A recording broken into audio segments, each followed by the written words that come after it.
Good morning दोस्तों। फिर से मैं राजीव कुमार लाइव क्लासेस में। जैसा कि कल जो मैंने चैप्टर पढ़ाया था, कौन सा चैप्टर था? पर्यावरण, परिवहन एवं संचार। कल परिवहन एवं संचार प्रणाली के बारे में पढ़ाया था। ठीक है, आज हम लोग चर्चा करेंगे क्लास 7 का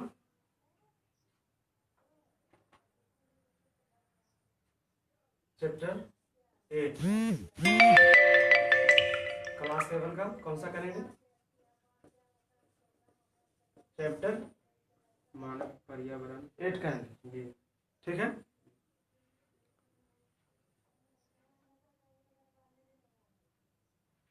तो जैसा कि बोर्ड पर देख ही रहे हैं आप लोग,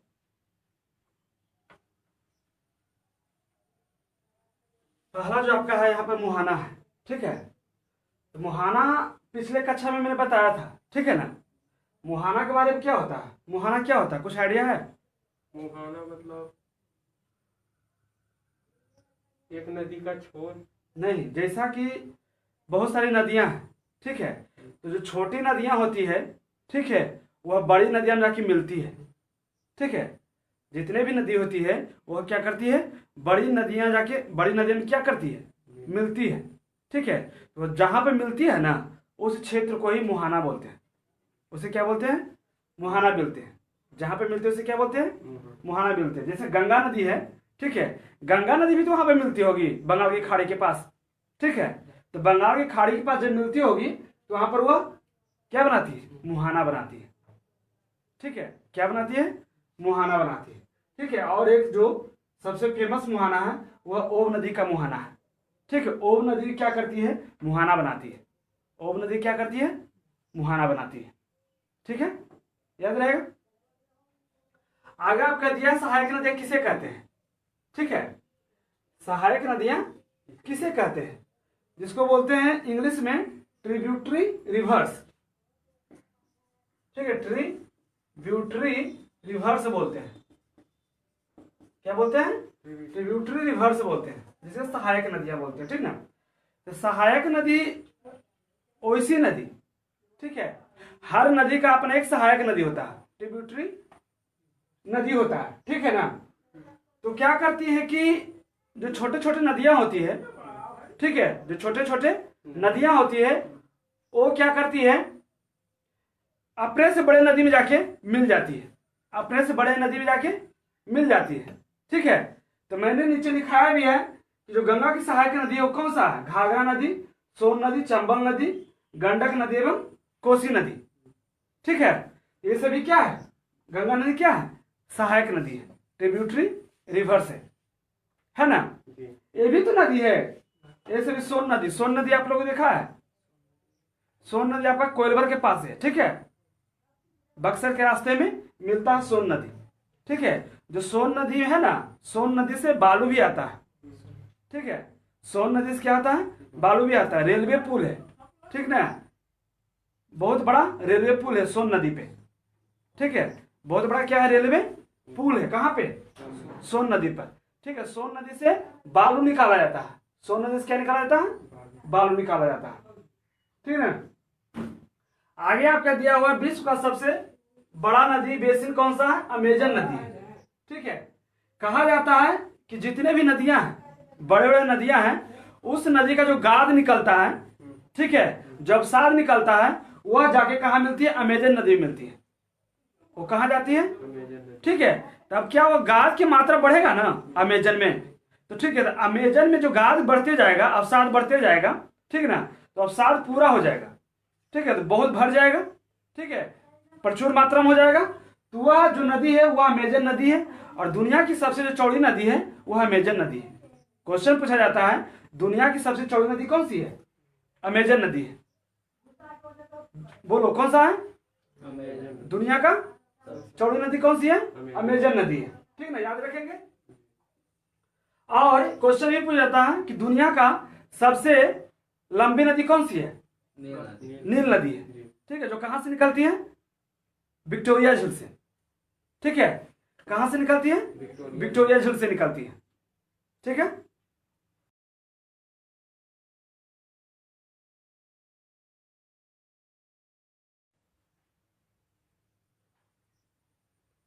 तो हम याद रखेंगे। और भारत में जो गंगा नदी की लंबाई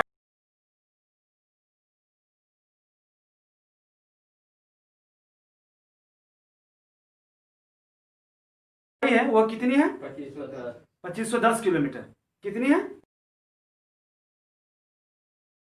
2510 किलोमीटर है। ठीक है। सिंधु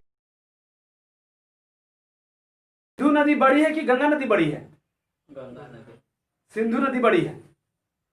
ठीक है, सिंधु नदी बड़ी है। ठीक ना। असम में बहने वाली नदी कौन सी है? असम में बहने वाली नदी कौन सी है? ब्रह्मपुत्र नदी है। ठीक है, अभी ब्रह्मपुत्र नदी में बाढ़ आया हुआ है। ठीक है, असम में बाढ़ आया हुआ है। ठीक है ना। किस कारण से बाढ़ आया?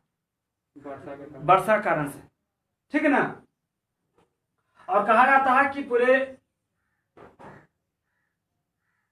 पूरे बिहार क्षेत्र में जितना वर्षा होना चाहिए उससे 50% अधिक वर्षा हो चुका है। हाँ, इस बार बिहार में जितना वर्षा होना चाहिए था उससे 50% अधिक वर्षा हो चुकी है। ठीक है, तो हो सकता है कि आने वाले समय में बिहार में भी बाढ़ आ सकती है। ठीक है। आगे आपके दिया परजीवी पौधे। ठीक है, जिसको बोलते हैं पैरासाइट प्लांट बोलते हैं। ठीक है, परजीवी जंतु भी होते हैं, परजीवी पौधे भी होते हैं। इसमें बुक में दिया है परजीवी पौधे के बारे में। तो आपका एग्जाम्पल में याद रखेंगे आर्किड एवं ब्रोमीलाइड है। ब्रोमीलाइड एक ऐसा पौधा है, ठीक है, जिसमें क्या होता है कि वर्षा का जल उसमें संचित होता है। वर्षा का जल क्या होता है उसमें? संचित होता है। उस जल में ही मेढक क्या करती है? अंडे देती है। मेढक क्या करती है? अंडे देती है। किसमें? ब्रोमीलाइड के पौधे पर। ठीक है। परजीवी का काम क्या है? दूसरे जीवों पर निर्भर रहना। ठीक है। आगे आपका वर्षा वन के निवासी। ठीक है, वर्षा वन में जो भी व्यक्ति रहते हैं, जनसंख्या जहां निवास करती है, ठीक ना, तो उनमें जो कहा जाता है कि जो महिलाएं होती है वह अनाज के रूप में टेपियोका, अनानास, शकरकंद उगाते हैं। क्या उगाते हैं? टेपियोका, अनानास और शकरकंद उगाते हैं। कौन उगाती है? महिलाएं, पुरुष नहीं। ठीक है, महिलाएं उगाती है। ठीक है।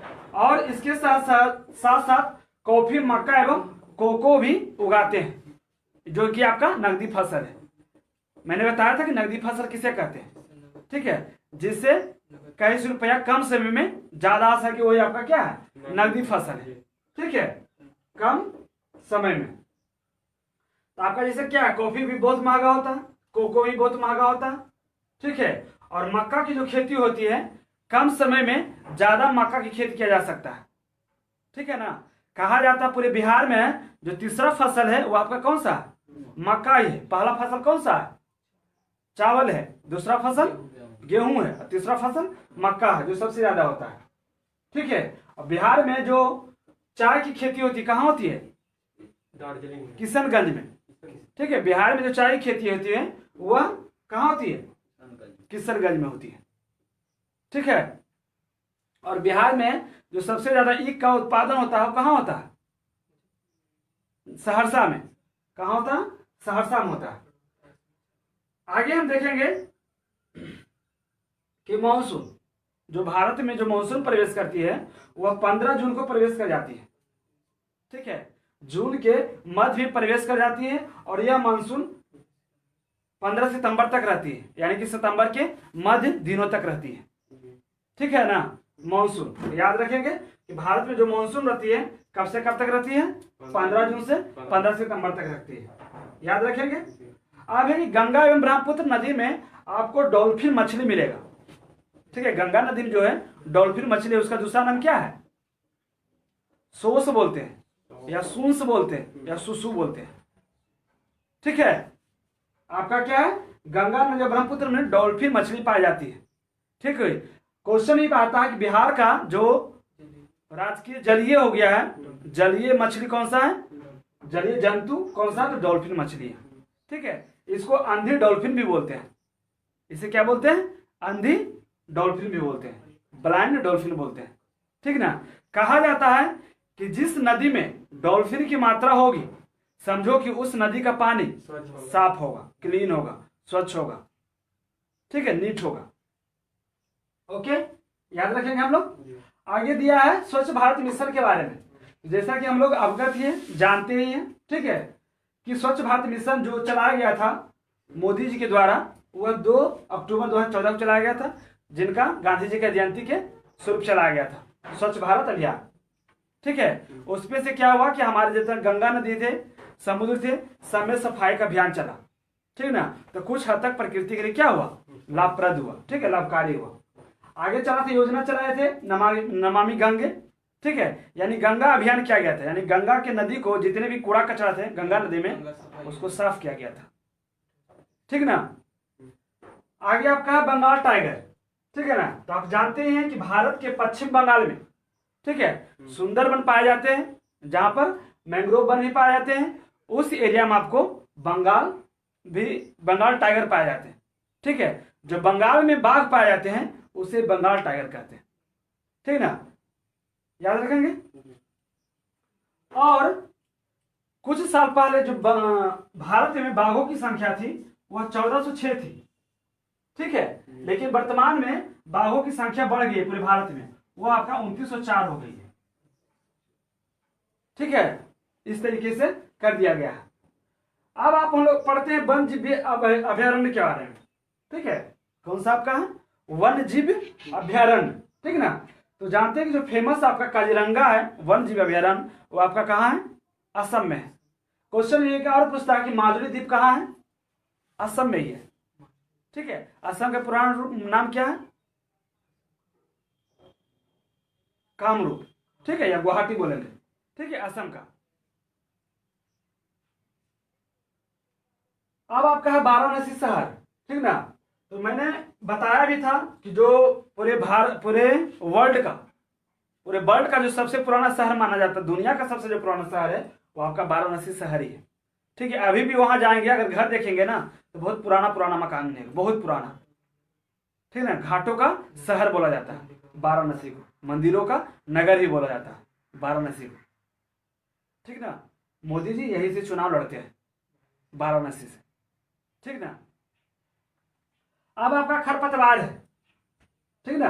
तो जानते हैं कि हमारे खेतों में, ठीक है, या जलीय पौधे जो होते हैं कुछ खरपतवार नाशी भी होते हैं, जो कि पौधे को क्या करते हैं, कष्ट पहुंचाते हैं, नष्ट पहुंचाते हैं, वह बढ़ने नहीं देते हैं, उसको वृद्धि में अवरोध करते हैं, ठीक है, जिसको बोलते हैं अवांछनीय पौधे बोलते हैं, ठीक है। वह उगना नहीं चाहते हैं कि जमीन में उग जाए, धरती में उग जाए, लेकिन उग जाते हैं। जब भी हम गेहूं की खेती करते हैं, धान की करते हैं, उग ही जाता है अवांछनीय पौधे। तो उसी तरह से हम लोग याद रखें, खरपतवार में एक है बेलिनेरिया और हाइड्रिला, ये आपका खरपतवार में आता है। हम लोग याद रखेंगे, खरपतवार नाशी का एग्जाम्पल दें तो हम लोग बोलेंगे बेलिनेरिया और हाइड्रिला, जो आपका क्या है, खरपतवार नाशी है, ठीक ना। अब हम लोग पढ़ेंगे जनसंख्या घनत्व के बारे में। तो आप लोग जानते ही होंगे जनसंख्या घनत्व, एक वर्ग किलोमीटर में जितने आदमी निवास करते हैं, ठीक है, और यह जो गणना की जाती है वह 1000 पे गणना की जाती है, ठीक है, वो आपका जनसंख्या घनत्व कहलाता है कि 1 वर्ग किलोमीटर में कितने आदमी निवास करते हैं, ठीक है। तो जो आपका जनसंख्या घनत्व उत्तराखंड का है वह 1 वर्ग किलोमीटर में 189 व्यक्ति निवास करते हैं, ठीक है। 1 किलोमीटर लंबा और 1 किलोमीटर भी चौड़ा, वो वर्गाकार आकृति बनेगा, ठीक है। तो उस एरिया में जितने भी व्यक्ति रहेंगे उसे हम जनसंख्या घनत्व के नाम से जानते हैं, ठीक है। और जो अभी पूरे भारत में जो जनसंख्या घनत्व है सबसे ज्यादा किस राज्य की है, वो बिहार राज्य की है, 1106 व्यक्ति प्रति वर्ग किलोमीटर है, सबसे ज्यादा हो गया। इसके पहले कौन सा राज्य था, बंगाल था, पश्चिम बंगाल था। लिंगानुपात में हम लोग जानेंगे पूरे भारत में सबसे ज्यादा लिंगानुपात कहाँ है, यानी कि लड़की की संख्या सबसे ज्यादा कहाँ है, लड़कों की अपेक्षा केरल में। सबसे कम जनसंख्या महिला का सबसे कम 1000 में कहाँ है, कौन सा राज्य में, ठीक है, वह 877 लगभग हरियाणा का है। 1000 पुरुष में 877 वहां महिलाएं हैं। हरियाणा में सबसे कम है और केरल में सबसे ज्यादा है, याद रखेंगे। अब आपका है जो गंगा ब्रह्मपुत्र का मैदान है ना, गंगा का जो मैदान हो गया, ब्रह्मपुत्र नदी जो आज से असम में बहती है, ठीक है ना, तो उसमें क्या होता है कि जो भी मैदान होगा ना, मिट्टी तो उपजाऊ होगा ही, तो उस मिट्टी में जो वन होता है वह सागवान का वृक्ष होता है, साखों का वृक्ष होता है, पीपल का वृक्ष होता है, ठीक है। उसके साथ साथ पर्णपाती वन का भी होता है।